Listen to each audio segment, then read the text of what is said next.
मैं doctor Jamal Hasan Khan. Today my topic of anatomy lecture is cornea.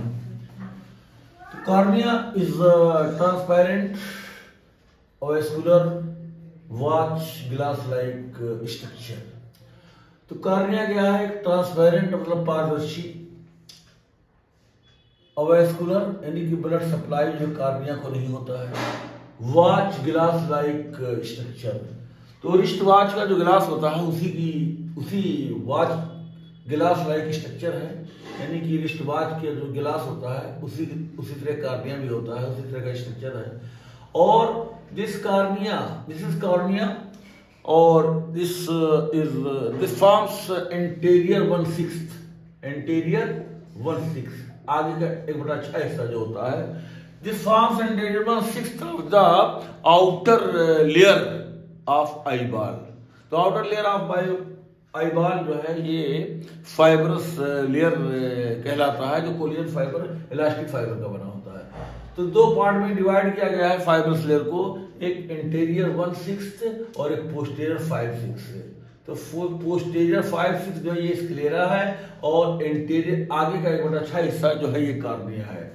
तो आज के लेक्चर में ये कॉर्निया जो है this forms interior 1/6 of the outer layer of the eyeball which is known as fibrous layer.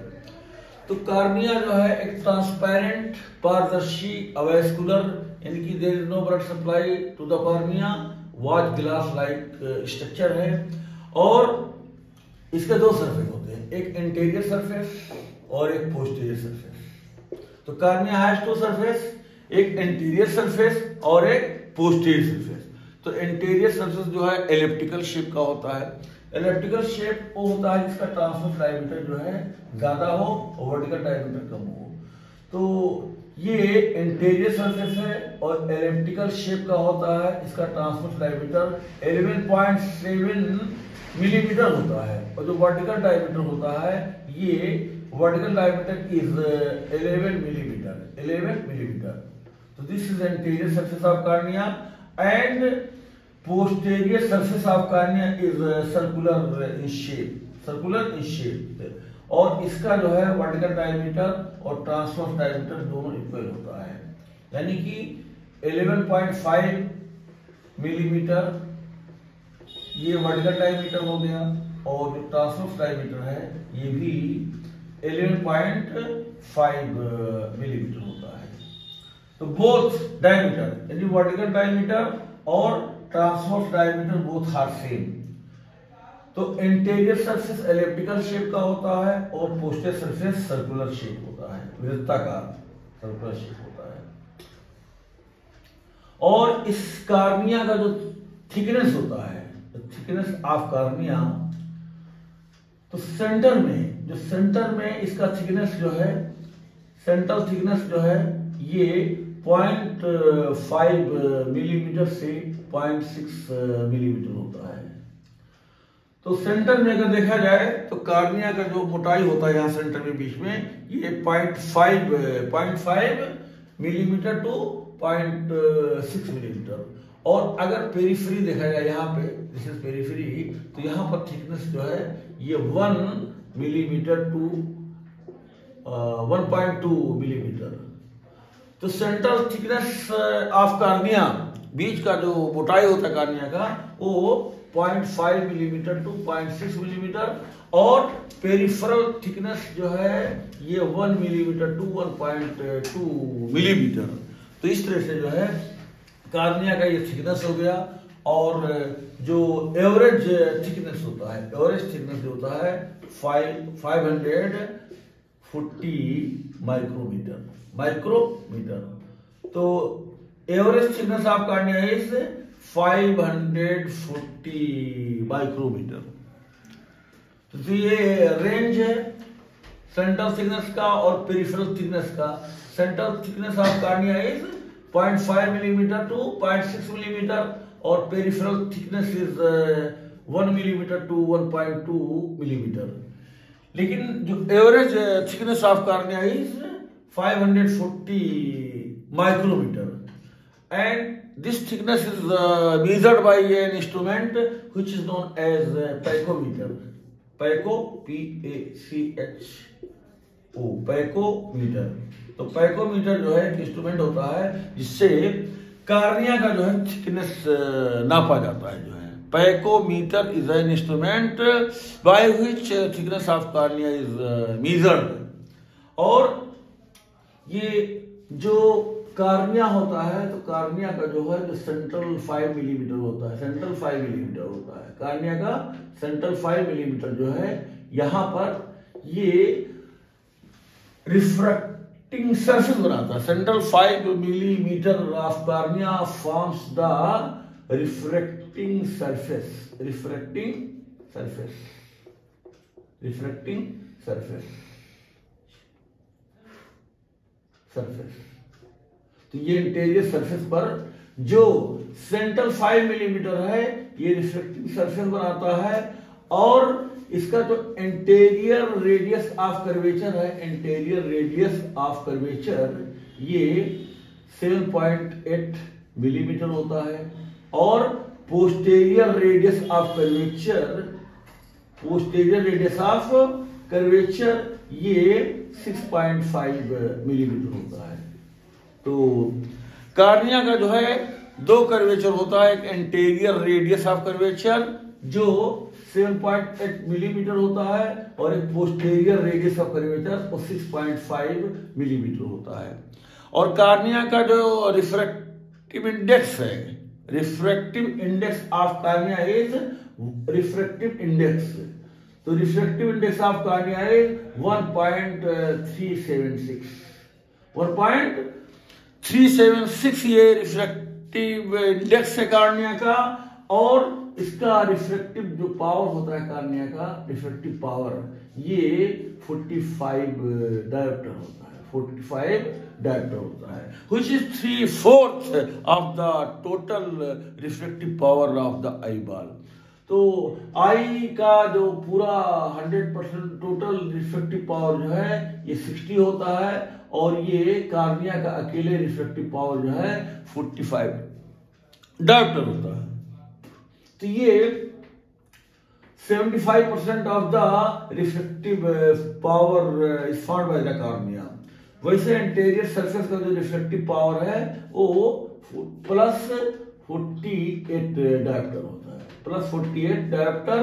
और जो पोस्टीरियर सरफेस का जो है रिफ्रैक्टिव पावर है वो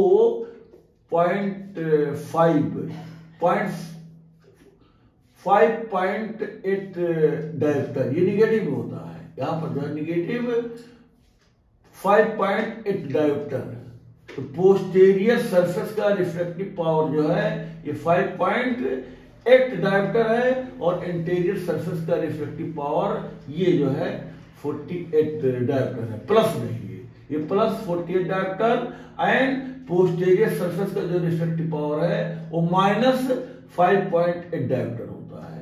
तो इसलिए average refractive power of cornea is 43 to 44, +43 to 44 dioptre. This is average refractive power of the cornea. तो इसके कार्निया के पास 6 लेयर्स होते हैं। पहले जो है ओनली 5 लेयर्स थे। ये कार्नियल एपिथेलियम था और बोमेन्स मेम्ब्रेन था, सब्सटेंशिया प्रोप्रिया था और ये डेसिमेट मेम्ब्रेन था और ये एंडोथेलियम था। 2013 से पहले ओनली 5 लेयर्स कार्निया में थे, लेकिन 2013 में ये डॉक्टर हरमिंदर सिंह दुआ, डॉक्टर हरमिंदर सिंह दुआ जो है जो पंजाब के जो है जालंधर के थे ऑप्थेल्मोलॉजिस्ट, इस वक्त तो ब्रिटेन में है। तो उन्होंने जो है वहां पर जाकर के रिसर्च किया कार्निया पर और कार्निया में एक लेयर एक मेम्ब्रेन का और जो है खोज किया, डिस्कवरी किया और उसी को जो है प्री डेसिमेट मेम्ब्रेन या उसी को दुआ लेयर कहते हैं। दुआ लेयर है डॉक्टर हरविंदर जो है सिंह दुआ, डॉक्टर हरविंदर सिंह दुआ जो जालंधर के जो है रहने वाले थे और ये नागपुर मेडिकल कॉलेज से जो है मेडिकल ग्रेजुएट हुए और उसके बाद में वहाँ पे इंग्लैंड चले गए और इंग्लैंड में जा करके ऑप्थेल्मोलॉजी डिपार्टमेंट में जो है वो चेयरमैन बने और वहीं पर उन्होंने रिसर्च किया। एक रिसर्चर थे, तो कार्निया के अंदर उन्होंने एक जो है मतलब झिल्ली का खोज किया जिसको डुअल लेयर भी कहते हैं। तो इस वक्त 2013 के बाद में कार्निया में जो है 6 लेयर हो गए। तो कार्निया है 6 लेयर। पहला है कार्नियल एपिथेलियम, पहला लेयर कार्नियल एपिथेलियम। तो ये कार्नियल एपिथेलियम जो है ये stratified non keratinised squamous epithelial cell का बना होता है। स्ट्रेटिफाइड का मतलब होता है लेयर्ड, स्ट्रेटा से बना है स्ट्रेटिफाइड, और उसके बाद में जो है नॉन केराटिनाइज्ड का मतलब केराटिन प्रोटीन जो है इस सेल के अंदर नहीं होता है, और स्क्वेमस का मतलब चपटा सेल होता है। तो इस तरह से इसके पास 5 to 6 लेयर, कार्नियल एपिथेलियम है 5 to 6 लेयर्स, 5 से 6 लेयर होते हैं। तो सुपरफिशियल जो 2 लेयर्स होते हैं, कार्निया के एपिथेलियम के जो सुपरफिशियल 2 लेयर्स होते हैं, ये जो है ये स्क्वेमस सेल का बना होता है, स्क्वेमस सेल का बना होता है। तो superficial 2 layer is made up of squamous cell, यानी चैप्टर सेल के बना होता है। और ये जो सबसे आउटर मोस्ट जो है लेयर होता है ये स्क्वेमस सेल, यहां पर टाइट जंक्शन होता है, दिस इज टाइट जंक्शन, ताकि यहां कार्निया के अंदर टीयर जो है कि एंट्री ना होने पाए। तो ये प्रिवेंट करता है, एंट्री ऑफ टीयर फ्लूइड का प्रिवेंशन करता है। और इसी पर जो है इसी के प्लाज्मा मेम्ब्रेन पर जो है ये माइक्रोविलाई होता है। और ये माइक्रोविलाई जो है ये एडजॉर्ब करता है जो टीयर फ्लूइड, जो टीयर फिल्म होता है उसमें जो म्यूकस होता है, तो म्यूकस का ये एडजॉर्ब कर लेता है। तो एडजॉर्ब होने से ये जो कार्निया हाइड्रोफोबिक होता है, तो यही जो है म्यूकस जब अब्जॉर्ब हो जाता है तो यही कार्निया बिकम्स हाइड्रोफिलिक। हाइड्रोफोबिक का मतलब होता है कि कार्निया वाटर से डरता है, लेकिन इस माइक्रोविलाई की मौजूदगी की वजह से म्यूकस का एब्जॉर्प्शन हो जाता है, तो कार्निया बिकम्स हाइड्रोफिलिक। तो कार्निया जो है ये हाइड्रोफिलिक यानी वाटर लवर बन जाता है, पहले वाटर हेटर होता है। कार्निया कैसा होता है, हाइड्रोफोबिक होता है, लेकिन इसकी मौजूदगी से ये जो माइक्रोविलाई है सुपरफिशियल लेयर पर, ये स्क्वेमस सेल का जो बना होता है पहला लेयर, सबसे आउटर मोस्ट लेयर, ये माइक्रोविलाई म्यूकस को एब्जॉर्ब कर लेता है। इस वजह से जो है ये टीयर फ्लूइड में से म्यूकस जो है अब्जॉर्ब हो जाता है, तो ये cornea becomes hydrophilic, water lover बन जाता है। पहले वाटर हेटर रहता है, लेकिन जैसे म्यूकस जो है एब्जॉर्ब होता है ये वाटर लवर बन जाता है।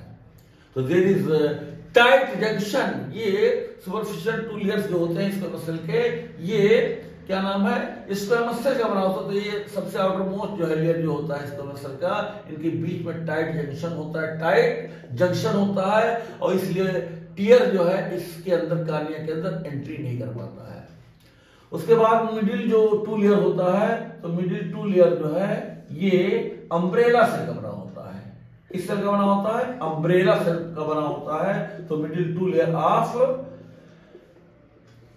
Corneal epithelium is made up of umbrella cell. Middle 2 layer of corneal epithelium is made up of umbrella cell, या इसी को विंग सेल कहते हैं। तो middle 2 layer of corneal epithelium is made up of umbrella cell या wing cell, और deep 2 layer is made up of columnar cell. Deep 2 layer is made up of columnar cell. ये columnar cell होता है जो corneal epithelium का सबसे deepest layer होता है, वो 2 लेयर होता है, और ये कॉलमनर सेल का बना होता है, कॉलमनर सेल का बना होता है। तो ये वैस्कुलर जो है मतलब स्ट्रक्चर है cornea, has no blood supply. इसको ऑक्सीजन जो है डायरेक्ट मिलता है एटमॉस्फेयर से, जो है ऑक्सीजन जो है टीयर में अब्जॉर्ब होता है और उसी टीयर से ऑक्सीजन जो है को कार्निया जो है ले लेता है। तो कार्निया को ऑक्सीजन एटमॉस्फेयर से डायरेक्ट मिलता है, देयर इज, क्योंकि कार्निया इज अवेस्कुलर स्ट्रक्चर। तो यही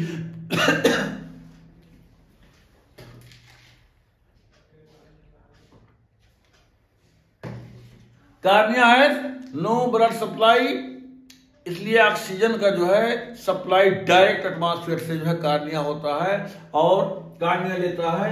और जो सेकंड लेयर होता है वो बोमेंस मेम्ब्रेन होता है, बोमेंस मेम्ब्रेन होता है। तो कार्नियल एपिथेलियम के बाद सेकंड लेयर बोमेंस मेम्ब्रेन होता है।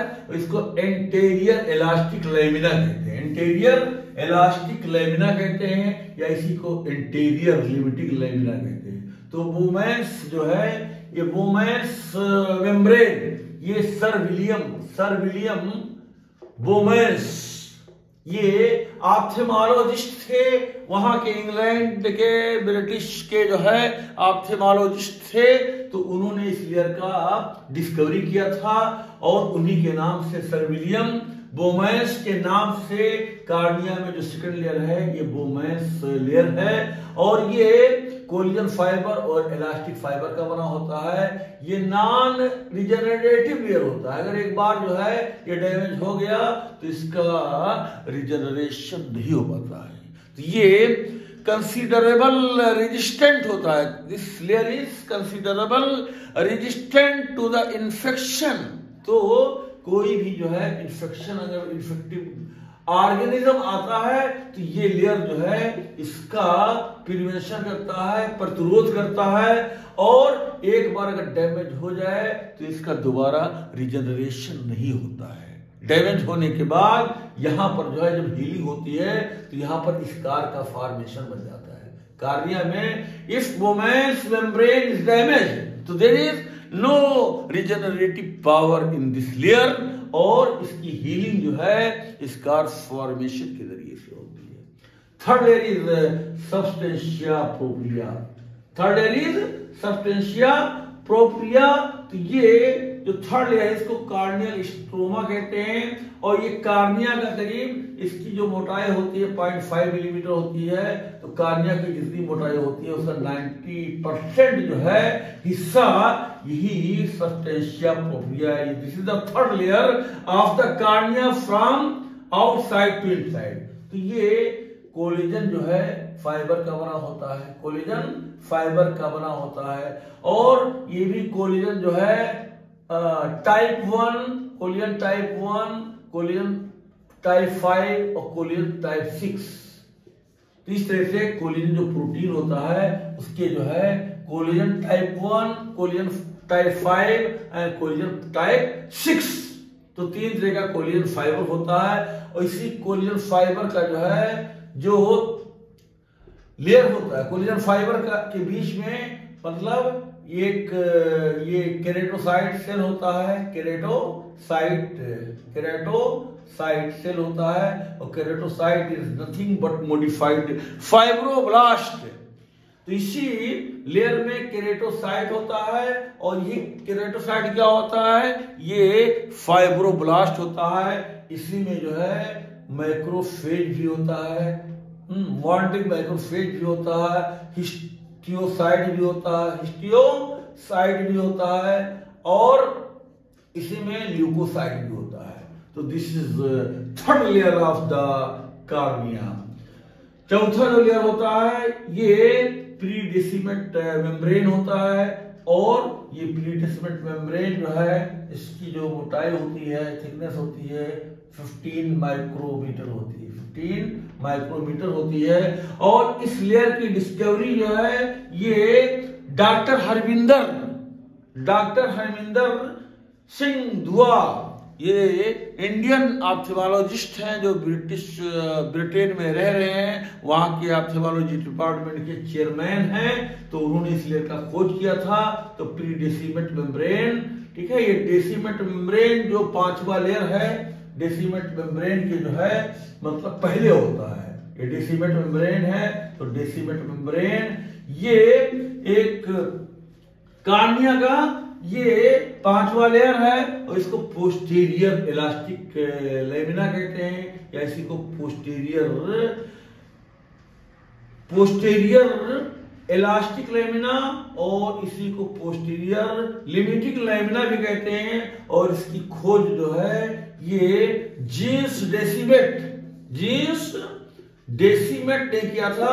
ये फ्रांस के ऑप्थेल्मोलॉजिस्ट थे। जीन्स डेसिमेट जो फ्रांस के ऑप्थेल्मोलॉजिस्ट थे, इन्होंने खोज किया था और इन्होंने ये नाम दिया था डेसिमेट मेम्ब्रेन। तो इसके पास पावर ऑफ रिजनरेशन होता है, जिसे बोमेंस मेम्ब्रेन के पास पावर ऑफ रिजनरेशन नहीं होता है। अगर ये डैमेज हो गया तो दोबारा रिजनरेट नहीं हो पाएगा, लेकिन इसके अंदर डेसिमेट मेम्ब्रेन के अंदर ये पावर ऑफ रिजनरेशन होता है। अगर ये डैमेज हो गया तो दोबारा इसका रिजनरेशन हो जाएगा, जो है दोबारा पैदा हो जाएगा।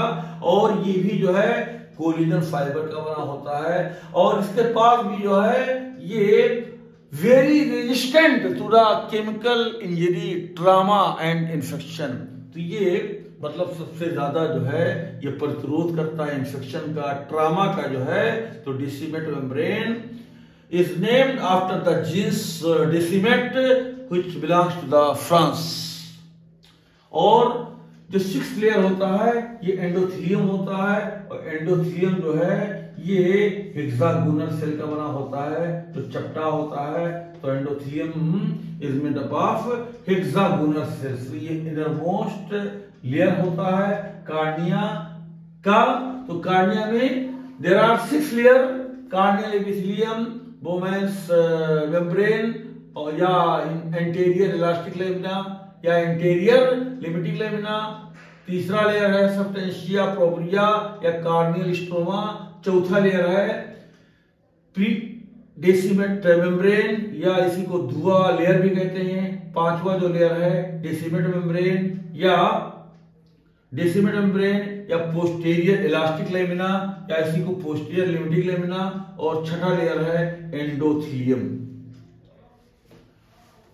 और इसका जो नर्व सप्लाई होता है वो long cornea is supplied by the long ciliary nerve. तो लॉन्ग सिलियरी नर्व जो है ये कार्निया